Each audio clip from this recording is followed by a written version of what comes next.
दोस्तों आज हम इस वीडियो में 2022 में आई action thriller movie Vikram Vedha का एक्सप्लेनेशन करने वाले हैं। इस मूवी में आपको लीड रोल में ऋतिक रोशन और सैफ अली खान देखने को मिलने वाले हैं। यह मूवी 2017 में आई तमिल मूवी विक्रम वेदा की रीमेक है। उसमें हमें आर माधवन और विजय सेतुपति देखने को मिले थे। मूवी की स्टोरी में पुलिस ऑफिसर विक्रम एक बहुत बड़े राउडी वेदा को पकड़ने की कोशिश करता है, मगर जब भी वो उसे समझने की कोशिश करता था वेदा उसे किसी नई स्टोरी में उलझा देता था। क्या था उसका मेन इंटेंशन, ये जानने के लिए इस वीडियो को लास्ट तक जरूर देखना। साथ ही चैनल को सब्सक्राइब करके वीडियो को लाइक भी कर देना। तो चलिए बिना किसी देरी के मूवी शुरू करते हैं। मूवी की स्टार्टिंग में हमें राजा विक्रमादित्य की कहानी सुनाई जाती है।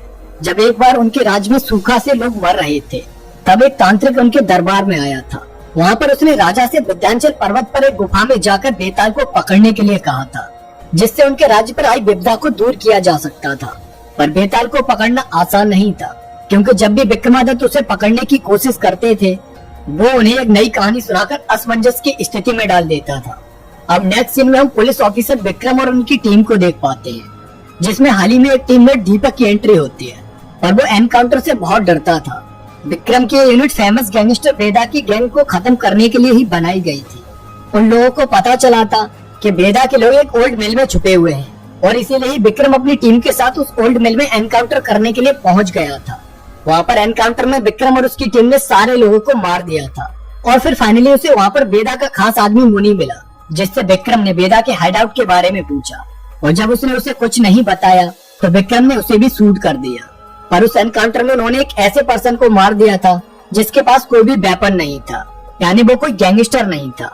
इसीलिए विक्रम ने वहाँ पर उसका फेक एनकाउंटर का पूरा गेम प्लान किया और एसीपी को ऐसे दिखाया कि सारे लोग एनकाउंटर में ही मारे गए हैं। उसके बाद हम विक्रम की वाइफ प्रिया को देख पाते हैं, जो कि बाय प्रोफेशन एक लॉयर होती है। वहाँ पर वो दोनों एक दूसरे के साथ थोड़ा बहुत रोमांस करते हैं। इसी बीच हमें यह भी पता चलता है कि विक्रम के दोस्त अब्बास के बेटे एलेक्स को अस्थमा की प्रॉब्लम है, जिसके लिए अब्बास थोड़ा परेशान भी रहता था। नेक्स्ट विक्रम की टीम के लोग दीपक को वेदा की दहशत के बारे में बताते हैं। वो बताते हैं कि कुछ साल पहले वेदा ने बीच मार्केट में पॉलिटिशियन मिथिलेश तिवारी को बीच में से चीर डाला था। तब से ही उससे सारे लोग डरने लगे थे। तभी वहाँ पर विक्रम आ जाता है। वहाँ पर विक्रम के बॉस आईजी सर विक्रम को बताते हैं कि उन्हें इन्फॉर्मेशन मिली है कि कल वेदा मुनि की फैमिली से मिलने उसके घर गया था और इसे वेरीफाई करने के लिए विक्रम दीपक को लेकर मुनि के एरिया में जाता है, जहाँ पर उसे मुनि का बेटा मिलता है और वो अपने बाप की मौत का बदला लेने के लिए विक्रम पर अटैक कर देता है। पर विक्रम उसे कंट्रोल करता है और उसे एक रैप सेंटर में भेज देता है, जिससे वो मुनि की तरह क्रिमिनल नहीं बनकर कोई अच्छा इंसान बन सके। इससे पहले भी विक्रम कई सारे गुंडों के बेटों को वहाँ पर एडमिशन दिला चुका था। वहाँ पर दीपक विक्रम से पूछता है कि उन्होंने मुनि के बेटे को बचाया क्यों, वो तो उन्हें मारना चाहता था। इस पर विक्रम कहता है कि वो लोगों की आंखों में देखकर समझ सकता है कि कौन क्रिमिनल है और कौन मासूम। वो डेली रात को इसीलिए चैन की नींद सो पाता है, क्योंकि उसे पता होता है कि आज उसने किसी भी मासूम को अपने एनकाउंटर में नहीं मारा है। उसके बाद अब्बास और विक्रम को एसीपी अपनी ऑफिस में बुलाते हैं और उनकी यूनिट को बंद करने की बात करते हैं, क्योंकि उन्हें लगता था कि यूनिट वाले अपने मन से किसी का भी एनकाउंटर कर देते हैं और कोई भी रूल फॉलो नहीं करते हैं। और अब उस ओल्ड मिल में हुए एनकाउंटर के लिए ह्यूमन राइट्स वाले उन पर सवाल उठा रहे होते हैं। तब अब्बास उस एनकाउंटर की जिम्मेदारी खुद ले लेता है। शाम को विक्रम और अब्बास ड्रिंक कर रहे होते हैं। वहाँ पर अब्बास विक्रम से कहता है कि उसने पता नहीं कितने ही लोगों को मारा है और इसीलिए उसे अब बहुत गिल्टी महसूस होता है और शायद इसी वजह से उसका बेटा एलेक्स उसके कर्मों की सजा भुगत रहा है। इस पर विक्रम अब्बास को हिम्मत देकर कहता है कि सब ठीक हो जाएगा। नेक्स्ट सीन में आईजी सर को खबर मिलती है कि वेदा एमकेबी नगर में छुपा हुआ है और इसीलिए विक्रम अपनी टीम को रेडी कर रहा होता है ताकि वो एमकेबी नगर जाकर किसी भी हालत में वेदा को पकड़ सके। मगर तभी वेदा खुद ही उनकी ऑफिस आकर खुद को सरेंडर कर देता है, जहाँ पर विक्रम की टीम वेदा से एक एक करके पूछताछ करती है, मगर वेदा किसी के भी बात का जवाब नहीं दे रहा होता है। तब विक्रम वेदा के पास आता है और वेदा विक्रम से बात करने के लिए रेडी हो जाता है, क्योंकि वेदा को पता था कि उसके सवालों के जवाब सिर्फ विक्रम ही दे सकता है। वहाँ पर वो दोनों अपने अपने पर्सपेक्टिव से खुद को सही बताने की कोशिश कर रहे होते हैं। उसके बाद विक्रम को वेदा एक कहानी सुनाता है जो कि उसके ही पास्ट से जुड़ी हुई थी, जहाँ पर हमें कुछ साल पहले कानपुर का सीन दिखाया जाता है, जब वेदा सिटी के गैंगस्टर परशुराम के गैंग में नया ही शामिल हुआ था। वहाँ पर परशुराम को पता चला था कि उनके एरिया से किसी गैंग ने एक बच्चे को किडनैप कर लिया है और अब उसे वापस लाना उनकी रेपुटेशन के लिए बहुत जरूरी हो गया था। पर कोई भी उनका ये काम करने के लिए रेडी नहीं था और जब इस काम को करने के लिए बेदा परशुराम से कहता है तो उसकी बातों पर सब हंसने लगते हैं, क्योंकि वो वहाँ पर नया था। पर बेदा को खुद को साबित करने के लिए काम करना ही था, और इसीलिए वो अपने कुछ साथियों को लेकर उस फॉरेस्ट में पहुंच जाता है जहाँ पर उस गैंग ने बच्चे को किडनैप करके रखा हुआ था। वहाँ पर बेदा उन लोगों से फाइट करके सही सलामत उस बच्चे को वापस लेकर आ जाता है, जिससे परशुराम बेदा से बहुत खुश होते हैं और उसे अपना खास आदमी बना लेते हैं। दूसरी तरफ हम बेदा के एरिया में शिव प्रसाद और उसके एक आदमी बबलू को देख पाते हैं। बबलू से एरिया के बच्चों का सहारा लेकर ड्रग्स का धंधा किया करता था। तभी वहाँ पर बेदा आ जाता है, क्योंकि बेदा का छोटा भाई शतक और उसकी फ्रेंड चंदा भी उन बच्चों में ही शामिल थे। वहाँ पर बेदा बबलू को वार्न करता है कि वो इन बच्चों से इस धंधे को नहीं कराए, और फिर वो अपने भाई शतक को वहाँ से लेकर घर आ जाता है, जहाँ पर वो उसे समझाता है कि वो इस तरह का कोई भी काम नहीं करे और अपनी पढ़ाई पर ध्यान दे। शतक मैथ में बहुत जीनियस था और बेदा अपने भाई शतक से बहुत प्यार भी करता था। वो नहीं चाहता था कि उसकी तरह उसका भाई भी इन सब धंधे में पड़े। नेक्स्ट डे बेदा सिटी से बाहर गया हुआ होता है कि तभी उस एरिया में पुलिस की रेड पड़ जाती है, और इसीलिए शिव प्रसाद और बबलू अपने सारे माल को उस एरिया के बच्चों के स्कूल बैग में छुपाकर भागने के लिए कहते हैं। तभी रास्ते में बबलू को शतक और उसकी फ्रेंड चंदा मिल जाती है। वहाँ पर बबलू के पास एक ही पैकेट बची थी, जिसे वो शतक के बैग में छुपाने के लिए कहता है, पर शतक उससे काम करने से मना कर देता है। तब चंदा पैसे के लालच में आकर उसे अपने बैग में छुपा लेती है, मगर पुलिस शतक और चंदा को पकड़ लेती है। और जब उससे उस पैकेट के बारे में पूछा जाता है तो शतक पुलिस को बता देता है कि बबलू ने पैकेट चंदा को छुपाने के लिए दिया था, जिसकी वजह से पुलिस बबलू को पकड़ लेती है और उसकी अच्छे से कुटाई करती है। पुलिस स्टेशन से वापस आने के बाद शिव प्रसाद बबलू से कहते हैं कि उसे शतक को सबक जरूर सिखाना चाहिए, ताकि कोई और बच्चा उनके अंगस जाने की हिम्मत नहीं कर सके। और इसीलिए बबलू शतक के पास आकर उसके हाथ में गर्म सरिया जबरदस्ती घुसा देता है, जिससे उसके हाथ पर एक निशान बन जाता है। और जब इस बारे में बेदा को पता चलता है तो उसे बहुत गुस्सा आता है और वो इसका बदला लेने के लिए निकल पड़ता है। अब इतनी कहानी सुनाने के बाद बेदा विक्रम से पूछता है कि उसे किसे सजा देनी चाहिए, बबलू को जिसने शतक के साथ ऐसा किया, या फिर शिव प्रसाद को जिसने उसे ऐसा करने के लिए ऑर्डर दिया। इस पर विक्रम कहता है कि अगर वो होता तो शिव प्रसाद को सजा देता, क्योंकि इसके पीछे वो ही था। और तब बेदा हंसते हुए कहता है कि उसने भी ऐसा ही किया था। उसने एक बड़े से हैमर से शिव प्रसाद की खोपड़ी को खोल दिया था, जिससे उसकी ऑन द स्पॉट मौत हो गई थी। उसके बाद वहाँ पर बेदा की लॉयर उसकी बेल के डॉक्यूमेंट लेकर आ जाती है, और वो और कोई नहीं विक्रम की वाइफ प्रिया ही होती है। यह देखकर विक्रम शॉक हो जाता है और घर आकर प्रिया पर गुस्सा करने लगता है कि उसने उसके ही केस को क्यों लिया। वो एक ऐसे क्रिमिनल को बचाने की कोशिश कर रही है जिसने अब तक 17 लोगों का मर्डर किया है। पर प्रिया विक्रम को बोल देती है कि उसका प्रोफेसर अपने क्लाइंट के केस को लड़ना है, सही गलत का फैसला कोर्ट कर लेगा। उसके बाद विक्रम को एकदम से याद आता है कि ओल्ड फैक्ट्री में जो एनकाउंटर हुआ था, उसमें जिस लड़के को उन्होंने एनकाउंटर किया था वो बेदा का भाई शतक ही था, क्योंकि उसके हाथ पर एक इंजरी का मार्क मिला था जो कि बबलू ने उसे बचपन में दिया था। तभी विक्रम के पास अब्बास की कॉल आती है कि उसे टिप मिली है कि ओल्ड फैक्ट्री में चंदा नाम की एक लड़की ड्रग डील करने वाली है, जो कि बेदा से ही जुड़ी हुई है। यह चंदा वो ही थी जो बचपन में शतक के साथ रहा करती थी, और उसे पकड़ने के लिए अब्बास अकेले ही उस ओल्ड मिल में पहुंच जाता है। और ये बात जानकर विक्रम को रिकॉल होता है कि अब्बास की जान खतरे में है, क्योंकि जिस एनकाउंटर में शतक मारा गया था उस एनकाउंटर की पूरी रेस्पॉन्सिबिलिटी अब्बास ने अपने सर पर ले ली थी। और इसीलिए अब बेदा अब्बास को मारने के लिए उस ओल्ड फैक्ट्री में बुलाया होगा, ताकि वो अपने भाई शतक का बदला ले सके। और जब विक्रम जल्दी से उस ओल्ड फैक्ट्री में पहुंचता है तब तक बहुत देर हो चुकी होती है। वहाँ पर उसे चंदा की डेड बॉडी के साथ ही अपने दोस्त अब्बास की भी डेड बॉडी मिलती है, जिसके सर में बुलेट लगने से मौत हुई थी। थोड़ी देर बाद वहाँ पर उनकी पूरी टीम पहुँच जाती है और सारी बॉडीज को फॉरेंसिक लैब भेज दिया जाता है। और विक्रम बहुत हिम्मत करके अब्बास के घर आकर उसकी मौत की खबर देता है, जिसे सुनकर अब्बास की वाइफ रोने लगती है। नेक्स्ट डे प्रिया एसीपी के सामने प्रूफ देती है कि जिस टाइम अब्बास की मौत हुई थी उस टाइम पर बेदा किसी मैरिज पार्टी में थे।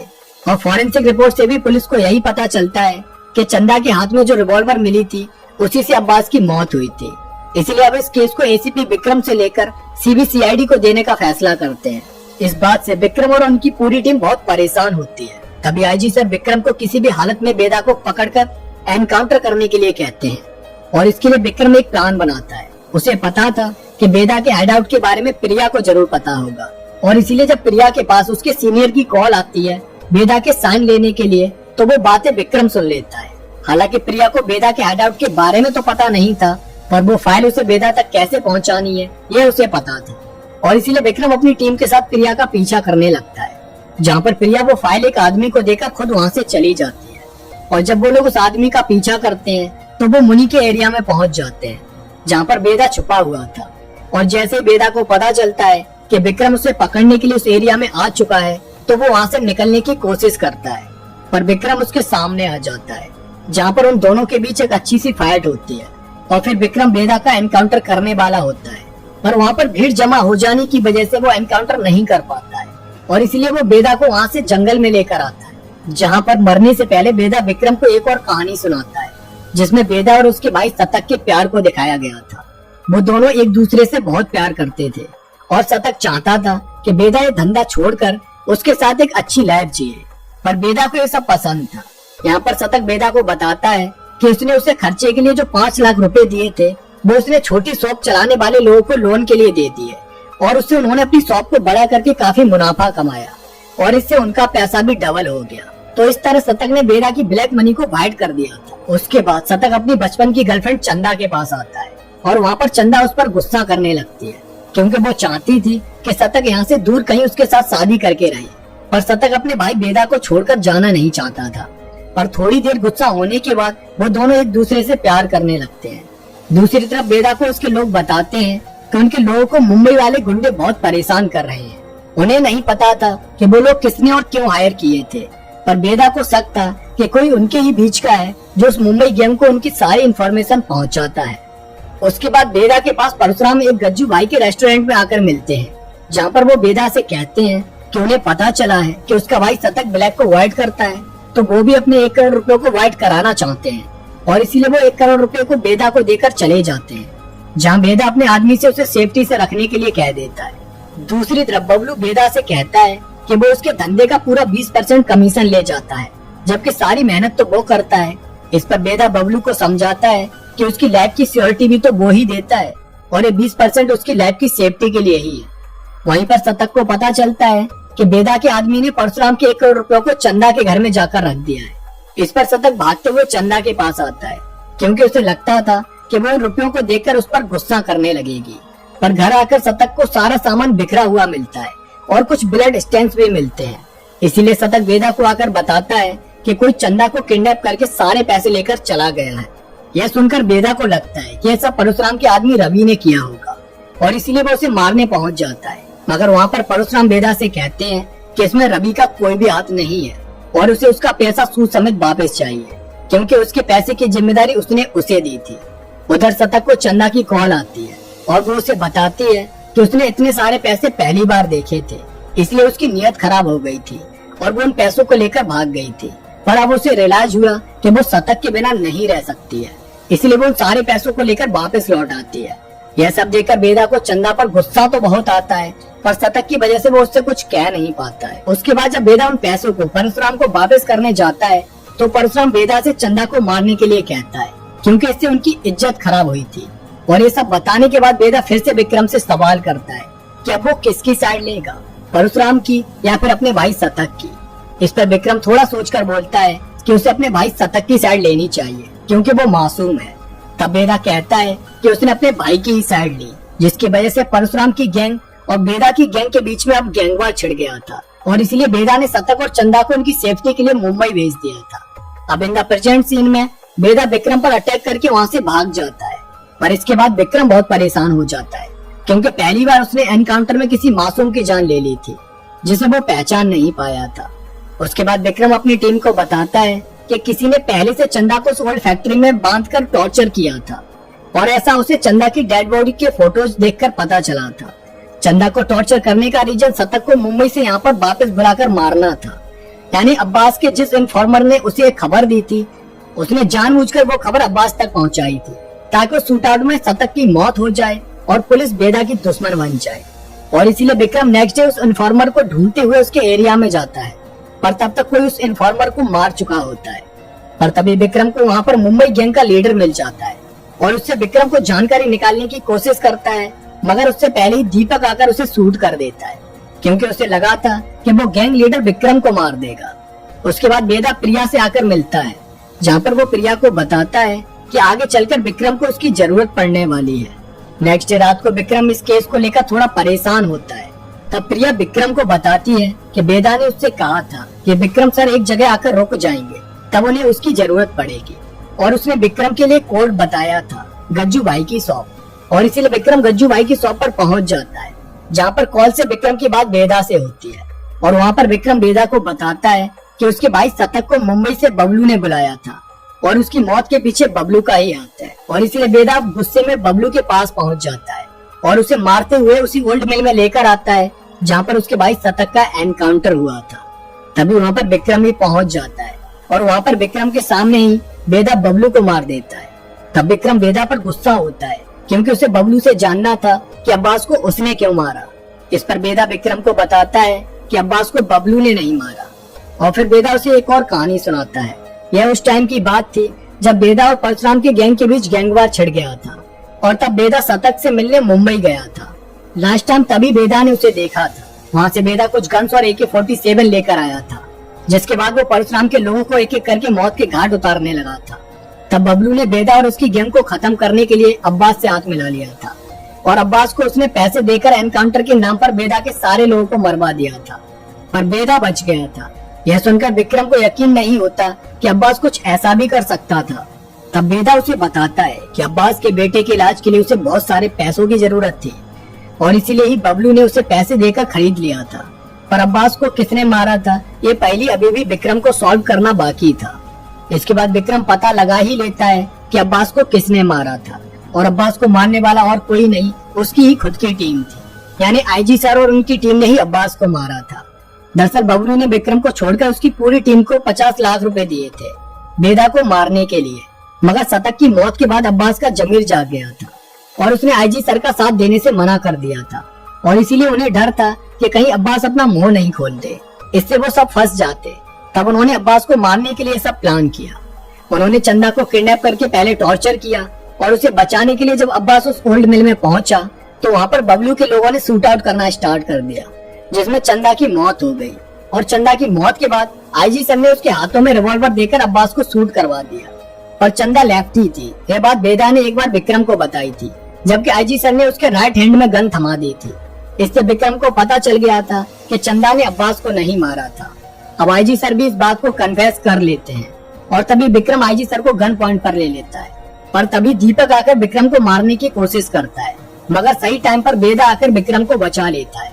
उसके बाद IG सर की टीम और विक्रम वेदा के बीच शूट आउट स्टार्ट हो जाता है, जिसमें विक्रम फाइनली IG सर को मार देता है और इन द लास्ट विक्रम और वेदा एक दूसरे के सामने गन लेकर खड़े हो जाते हैं।